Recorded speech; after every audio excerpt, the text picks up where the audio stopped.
22 जानेवारीच्या टायमाला जी स्थापना झाली ना, तर तिथं नवीन मंदिर बनलेलं आहे राम भगवानचं, राम लक्ष्मण आणि सीता. तर आपण तिथं जाऊ. तिथं आज भंडारा आहे. तर बघूया कोणत्या प्रकारे इथला प्रसिद्ध जागृत मंदिरमध्ये भंडारा कसा चालू आहे, काय आहे. तर चला माझ्याबरोबर तुम्ही भंडाऱ्याचा स्वाद घ्यायला.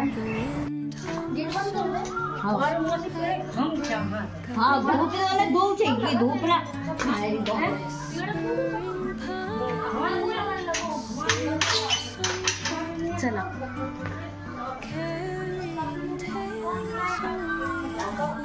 किती खराब झाले, छोटासा. इथं संतोषी माताचं मंदिर आहे. संतोषी माता मंदिर दाखव ना. संतोषी माताचं बंदर रोटी बना पानी बरस पता नहीं.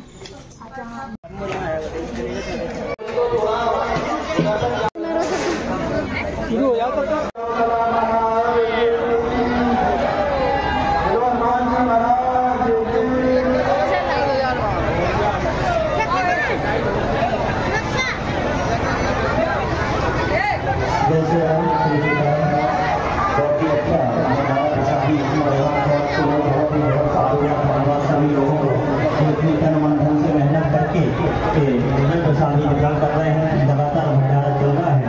सभी को बहुत सारा धन्यवाद. हमारे बीच में साधवी आस्था व्यास जी, मरियम दास स्वामी, अयोध्या दास जी,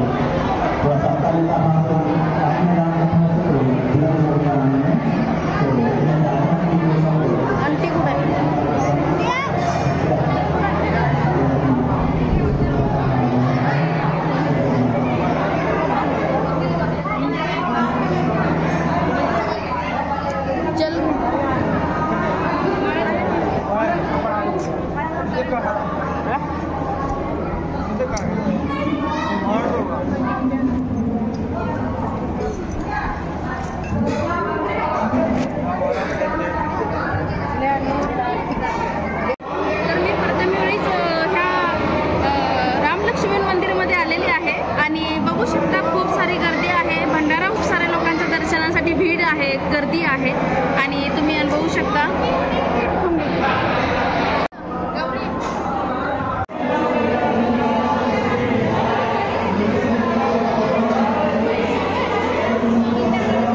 तर बघा आता आम्ही मंदिरची परिक्रमा लावत आहे.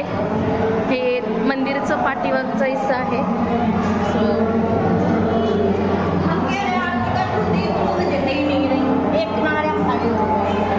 हमको टाटी मिल रही है, आंटी से टाटी मिल रही है हमको. मला खवळत आहे ती, कारण मी आरती करायला तिच्या संग नव्हते म्हणून. सो करू शकता तुम्ही.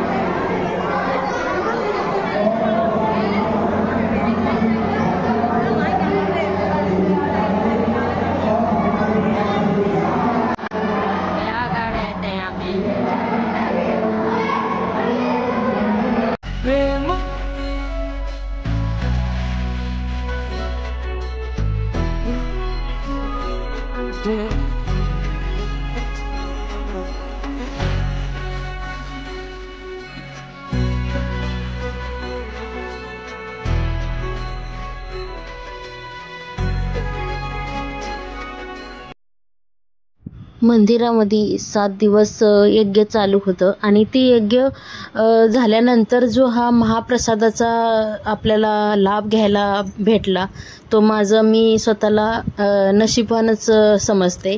आणि आज गुरुपौर्णिमा असल्यामुळं मी कोळेकर महाराजांची मठात महाराष्ट्रामध्ये नव्हते, तर इथं मी जे राम मंदिरमध्ये गुरु आहेत त्यांचं पायाचा म्हणजे त्यांचा आशीर्वाद घेऊन स्वतःला मी पावन समजते की मला कम से कम कुठंतरी आशीर्वाद भेटला गुरूंचा. मला वाटायचं की मी कुठेही जाऊ शकत नाही आणि कधी माझी कोळेकर महाराजांच्या मठात पता नाही मी कधी जाऊ शकते, मला माहिती नाही. पण आज मी जी इथं गुरुपौर्णिमे दिवशी आणि राम मंदिरमध्ये येऊन गुरूंची दर्शन घेतलं, राम मंदिरमध्ये राम लक्ष्मण सीताचं दर्शन घेतलं, 7 परवरस इथं महादेवाची पिंडी आहे आणि तुम्ही बघू शकता किती सुंदर प्रकारे सजवलेली होती ती।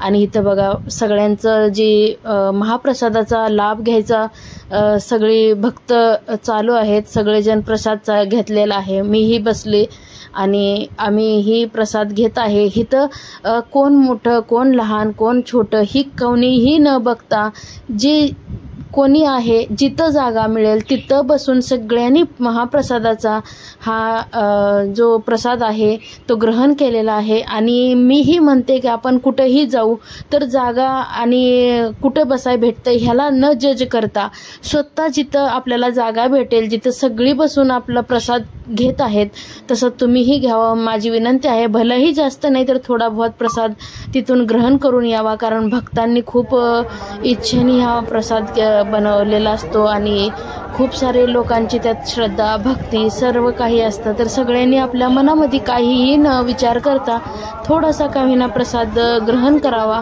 कारण खूप पाऊस पाणी वादळ खूप सारं चालू होतं तरी सुद्धा तिथं इतका सुंदर प्रकारे व्यवस्था केलेली होती जेवणाची वगैरे आणि महाप्रसाद सगळ्यांना मिळत होता आणि खूप व्यवस्थित मिळत होता। गडबड घाई वगैरे काही नाही, फक्त पावसामुळे जो थोडासा ओलावा होता तिथं। तर बघू शकता इथं पोलीस लोक पण बसून महाप्रसादाचा लाभ घेत आहेत आणि बघा इथं कोणीही मोठं कोणीही लहान नाही, सर्वांना एक महान प्रसाद घेणं म्हणजे एक नशीबच आहे आपलं।